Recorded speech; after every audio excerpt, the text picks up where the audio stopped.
Hello दोस्तों, आपका स्वागत है हमारी इस वीडियो में। आज का जो हमारा टॉपिक है वो है पास्ट टेंस। तो पास्ट टेंस करने से पहले हम करेंगे यूज़ ऑफ वाज वाली टेंस। आइए फटाफट से करने की कोशिश करते हैं। उसके बाद हम करेंगे सिंपल पास्ट टेंस। तो हमारा जब पास्ट टेंस करते हैं तो उसमें सबसे पहले हमें सब्जेक्ट चाहिए। तो इसका जो रूल होगा वो क्या होगा, फिर से सब्जेक्ट प्लस वाज या वर्ब और प्लस ऑब्जेक्ट। इसमें एक बात ध्यान रखें कि इसमें जो मेन वर्ब होती है वो नहीं आती। इसमें क्या होता है, subject was verb plus object. आइए कुछ एग्जांपल देखें। तो एग्जांपल 1 लेता हूँ मैं। I was a teacher. तो क्या है इसका हिंदी, क्या बनेगा? इसका हिंदी बनेगा मैं एक अध्यापक था। तो आपको समझ में आया होगा कि ये सेंटेंस कितनी इजी है। बस आपको यहाँ पे जो हमने प्रेजेंट टेंस में देखा था use of is are am, उसी की जगह पे हम यूज़ कर रहे हैं वाज वर्ब। वाज वर्ब क्यों कर रहे हैं? क्योंकि हम बीते हुए समय के बारे में बता रहे हैं कि मैं एक टीचर था, मैं एक गायक था। इस तरह से हमें इसमें वाज वर्ब यूज़ करना पड़ता है। अगर इसका हिंदी मीनिंग देखें तो क्या होगा, था। और ये बाकी सब आपको पता ही है। तो आइए इसी में अगर नेगेटिव देखें तो क्या होगा। तो नेगेटिव में जैसे मैंने बताया कि हमेशा हेल्पिंग वर्ब के बाद क्या लगाते हैं, नॉट। नॉट जब आता है तो हमारा क्या बन जाता है, नेगेटिव। तो मैंने सब्जेक्ट ले लिया यू। तो यू एक प्लूरल सब्जेक्ट है और वर्ब वर्ब जो है हमारी ये एक प्लूरल वर्ब है। तो इसीलिए यू के साथ क्या आएगा, वर्ब। तो यू वर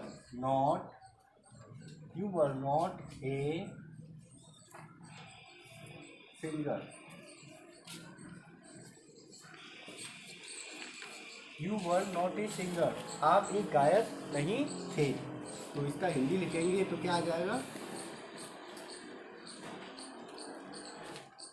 एक गायक नहीं थे। तो इस तरह से बन जाएगा। अगर हमें इसका इंट्रोगेटिव बनाना है तो जैसे मैंने बताया कि जो हेल्पिंग वर्ब होती है वो हमारी कहाँ जाती है, सब्जेक्ट से पहले। तो आइए इंट्रोगेटिव देखते हैं। तो इंट्रोगेटिव जब हम करेंगे तो सबसे पहले क्या यूज़ करना है, वाज या वर्ड यूज़ करना है। तो मैं करता हूँ वॉज। तो वॉज एक सिंगुलर वर्ब है तो इसके साथ क्या आएगा, सिंगुलर सब्जेक्ट। तो वॉज ही, अब मैंने वॉज ही ले लिया। तो was he a good boy. और ये एक इंट्रोगेटिव है तो क्या लगाएंगे, क्वेश्चन मार्क। तो इसका क्या मतलब हो गया, क्या वह एक अच्छा लड़का था। और इसमें भी आप क्वेश्चन मार्क लगाएंगे। ये देखते हैं क्वेश्चन वर्ड इंट्रोगेटिव। तो क्वेश्चन वर्ड इंट्रोगेटिव क्या है कि आप इसमें आप क्वेश्चन वर्ड यूज़ करते हैं और जब आपका इंट्रोगेटिव बन जाता है तो सबसे पहले इसमें हम क्या, तो वाई ले लिया। अब मैं वर्ब लूँगा क्योंकि मैंने बताया कि सिर्फ यही आएगा। तो क्या आ गया, क्वेश्चन वर्ड, फिर आएगा हेल्पिंग वर्ब। तो वाई वर दे डिसऑनेस्ट। इसमें भी आपका क्वेश्चन मार्क आएगा, डिसऑनेस्ट। तो इसका हिंदी अनुवाद करेंगे तो क्या होगा, वे बेईमान क्यों थे। और इसमें भी क्वेश्चन मार्क आएगा। तो उम्मीद है आपको वाज वाला समझ में आ गया होगा। आइए अब करते हैं सिंपल पास्ट टेंस, जो कि हमारे मेन टेंस होते हैं। अब हम करने जा रहे हैं सिंपल पास्ट टेंस। तो सिंपल पास्ट टेंस करने से पहले आप अच्छे से समझ लें कि इस सेंटेंस में वर्ब की सेकंड फॉर्म यूज़ करते हैं। सेकंड फॉर्म के साथ साथ इसमें हमारा जो रूल होगा वो क्या होगा, तो सबसे पहले जब हम अफर्मेटिव करेंगे तो सबसे पहले आएगा सब्जेक्ट। तो सब्जेक्ट हो गया, उसके बाद डायरेक्ट आपको वर्ब की सेकंड फॉर्म यूज़ करनी है। उसके बाद सब्जेक्ट वर्ब की सेकंड फॉर्म प्लस उसके बाद आ जाएगा ऑब्जेक्ट। यूँ समझ लो इसका जो रूल है वो पूरे सेंटेंस में सबसे छोटा है। और यही सबसे ज़्यादा यूज में आते हैं। तो फटाफट से इनको करने की कोशिश करते हैं। तो सबसे पहले हमें क्या चाहिए, सब्जेक्ट। अफर्मेटिव कर रहे हैं तो सब्जेक्ट चाहिए, तो सब्जेक्ट मैंने ले लिया ही। अब सब्जेक्ट ही आ गया, अब मुझे क्या यूज करना है, सेकंड फॉर्म, वर्ब की सेकंड फॉर्म। तो मैं लेता हूँ ही रीड ए बुक। तो जो रीड है इसकी फर्स्ट फॉर्म और सेकंड फॉर्म और थर्ड फॉर्म सेम होती हैं, बस इनका जो प्रोनाउंसिएशन है वही चेंज हो जाता है। जैसे रीड हो जाता है रेड और रेड, तो क्या हो जाएगा, ही रेड ए बुक, उसने एक किताब पढ़ी। तो हम लिखेंगे उसने एक किताब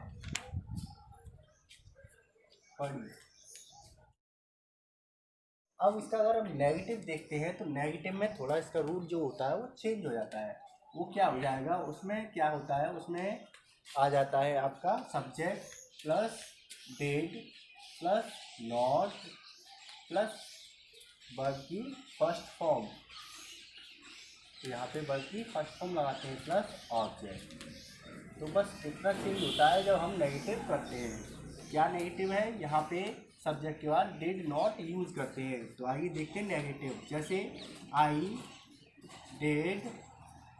did not drink the milk. I did not drink the milk, मैंने दूध नहीं पिया। तो इसका जब हिंदी में अनुवाद करते हैं तो क्या हो जाता है, मैंने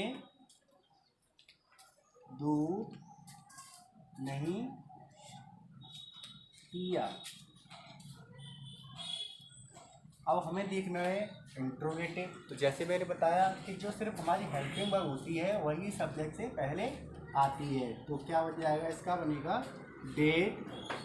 अब मैं यहाँ पे कौन सा भी सब्जेक्ट ले लूँ, चाहे सिंगुलर चाहे प्लूरल, दोनों में ही आपका डेड आता है। तो डिड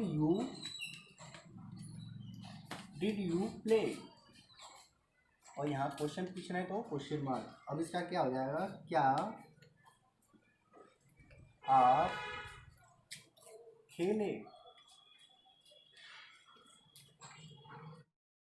तो आपको पता चल रहा है कितनी इजी सेंटेंस है। आगे एक और देखते हैं।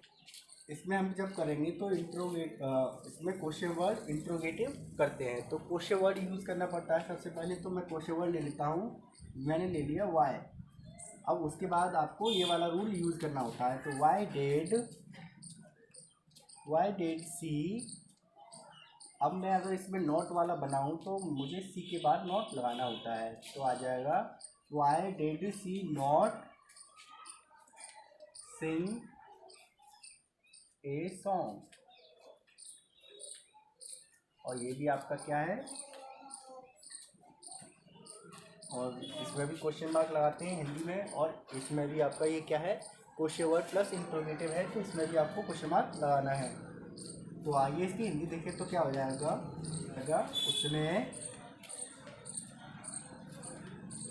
गाना क्यों नहीं गाया, और लास्ट में आपका आएगा क्वेश्चन मार्क। तो इसको अगर आपको और अच्छे से समझना है तो आप हमारे कमेंट बॉक्स में बता सकते हैं। आइए एक बार रिपीट और करते हैं। अफर्मेटिव बनाना है तो अफर्मेटिव में आप ध्यान रखें कि वर्ब की सेकंड फॉर्म यूज़ करनी है, और ये आएगा आपका सब्जेक्ट के बाद। अगर आपको नेगेटिव बनाना है तो आपको सब्जेक्ट के बाद आपको क्या यूज़ करना है, डिड नॉट यूज़ करेंगे, और यहाँ पे हो जाएगी वर्ब की फर्स्ट फॉर्म। ऐसे ही आपको इंट्रोगेटिव बनाना है तो सबसे पहले आपका आ जाएगा डिड, और उसके बाद आएगा सब्जेक्ट, और उसके बाद चाहे तो आप नॉट बना सकते हैं या वर्ब की फर्स्ट फॉर्म लगा सकते हैं। तो मैंने सिर्फ बना दिया वर्ब की फर्स्ट फॉर्म। और क्वेश्चन और इंट्रोगेटिव बनाएंगे तो सबसे पहले आपका क्या आ जाएगा, क्वेश्चन वर्ड, उसके बाद इंट्रोगेटिव का यही सेम फॉर्मूला रहेगा। तो उम्मीद है आपको ये हमारा टॉपिक समझ में आया होगा। अगर आपको किसी भी प्रकार की कोई भी प्रॉब्लम होती है तो आप हमारे कमेंट बॉक्स में बताएं, और हमारे चैनल को सब्सक्राइब करें, लाइक करें एंड शेयर करें। Thank you.